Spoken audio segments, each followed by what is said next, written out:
नमस्कार दोस्तों, भूत पावर में आपका बहुत बहुत स्वागत है। दोस्तों, मैं आशा करता हूँ कि आप स्वस्थ और मस्त ही होंगे। दोस्तों, आज की कहानी एक ऐसे घर की है जो घर एक कब्र के ऊपर बनाया गया था। इस घर में रहने वाले उन लोगों के साथ क्या हुआ, आइए सुनते हैं इस कहानी में। तो ज्यादा देर न करते हुए बढ़ते हैं कहानी की ओर। ये कहानी उत्तराखंड के अल्मोड़ा शहर के नजदीक की कहानी है जो हम आपको बता रहे हैं। दोस्तों, मनोज नाम के एक आदमी ने लगभग 3 साल पहले एक प्लॉट खरीदा था जिसकी कीमत लगभग 7 लाख थी।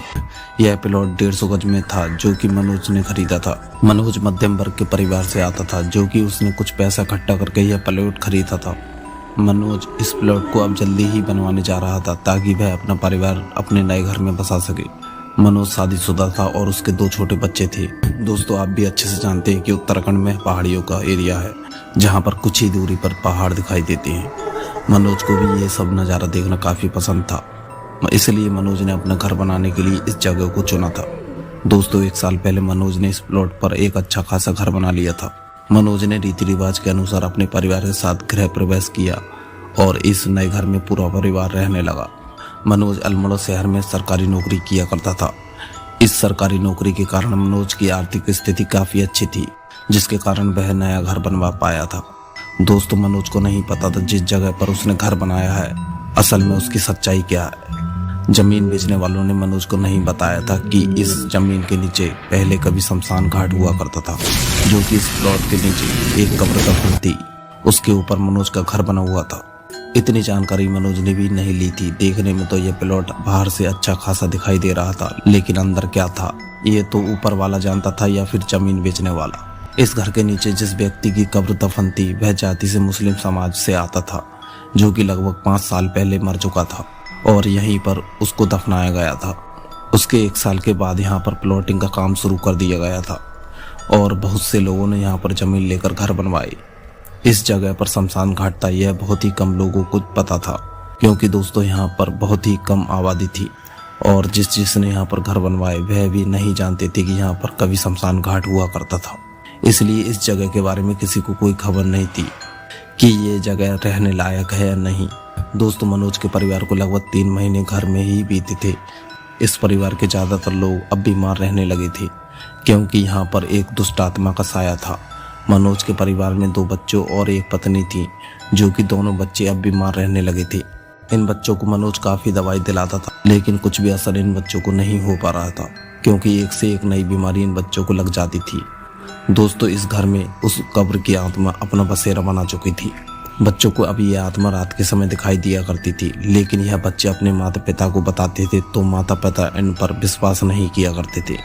दरअसल दोस्तों, यह आत्मा उन बच्चों को अपना शिकार बनाना चाहती थी, इसलिए बच्चों को कुछ लालच दिया करती थी ताकि वह अकेले में उसके साथ आ जाएं और वह आत्मा इन बच्चों को मौत के घाट उतार सके। दोस्तों, बच्चे अपनी माँ से इस आत्मा के बारे में बताते थे, लेकिन माँ कोई सपना देखने को बात कहकर टाल देती थी।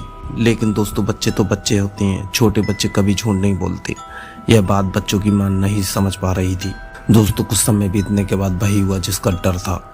यह आत्मा बच्चों के दिमाग पर अपना असर छोड़ने लगी थी और बच्चों पर काबू करने लगी थी। इसलिए बच्चे भी इस आत्मा के साथ पीछे पीछे अकेले में चले जाया करते थे। लेकिन यह आत्मा बच्चों को नहीं मार पा रही थी क्योंकि बच्चों की माँ बच्चों पर काफी ज्यादा नजर रखा करती थी, इसलिए वह आत्मा बच्चों को कुछ भी नहीं बिगाड़ पा रही थी।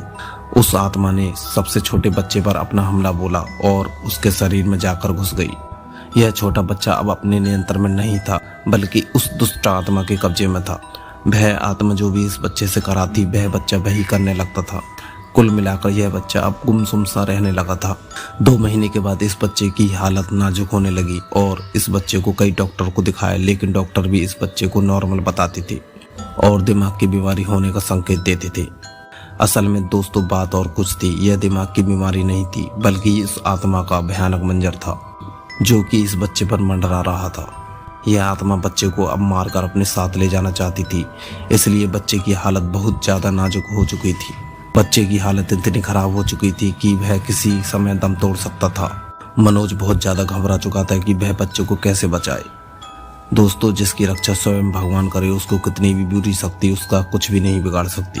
दरअसल दोस्तों, जो दुष्ट आत्मा जिस बच्चे के पीछे पड़ी थी, उस बच्चे की माँ भगवान शिव शंकर की भक्त थी बच्चे की ज्यादा हालत खराब होने के कारण मनोज ने बच्चों को इमरजेंसी वार्ड में भर्ती करा दिया, जहां उसकी हल्की फुल्की सांसें चल रही थी। बच्चे की मां बहुत ज्यादा घबरा चुकी थी और वह शिव शंकर भगवान से बार बार प्रार्थना कर रही थी कि शिव शंकर भगवान उसके बच्चे को बचा ले, वह उनकी आवारी जिंदगी भर रहेगी। दोस्तों फिर ऐसा ही हुआ। उस माँ की पुकार भोलेनाथ ने सुन ली और उस भोले बाबा की कृपा से दुष्ट आत्मा को भस्म करने के लिए एक से एक सिद्ध आत्मा आई और उसने उस दुष्ट आत्मा को भस्म कर दिया, जो बच्चे के शरीर में अपना घर बना चुकी थी। दोस्तों उस बच्चे की दिल की धड़कनें और सांसें सही से चलने लगी थी, क्योंकि वह दुष्ट आत्मा अब उसके शरीर में नहीं थी। इसलिए बच्चे को अब आराम हो चुका था। वह बच्चा अब खतरे से बाहर आ चुका था। उस दिन के बाद बच्चा पूरी तरह से ठीक हो चुका था और अपने घर लौट चुका था। लेकिन दोस्तों मनोज को इतना नहीं पता था कि यह अचानक कैसे हुआ और बच्चे कैसे ठीक हुआ। दोस्तों असल में यह सब भोले बाबा का चमत्कार था, जो वह बच्चा उस आत्मा के चंगुल से निकलकर बाहर आ गया और मौत को मात दे दी। मनोज का परिवार उसी प्लॉट में रह रहा था, लेकिन किसी भी प्रकार की कोई नकारात्मक शक्ति उस घर में नहीं थी जो कि मनोज के परिवार को किसी भी तरह का नुकसान पहुंचा सके। इसी घर में मनोज का परिवार हंसी खुशी जिंदगी गुजारने लगा और अपना जीवन बिताने लगा। दोस्तों इस तरह से उस आत्मा ने इस बच्चे का पीछा छोड़ा और इस बच्चे की जान बच गई। दोस्तों आप क्या कहना चाहते हैं इस कहानी के बारे में हमें कमेंट में जरूर बताएं। अगर आप इस तरह की डरावनी कहानियां सुनना पसंद करते हैं तो हमारे चैनल को सब्सक्राइब कर लें, ताकि आने वाली हर एक वीडियो की नोटिफिकेशन आप तक पहुंचती रहे।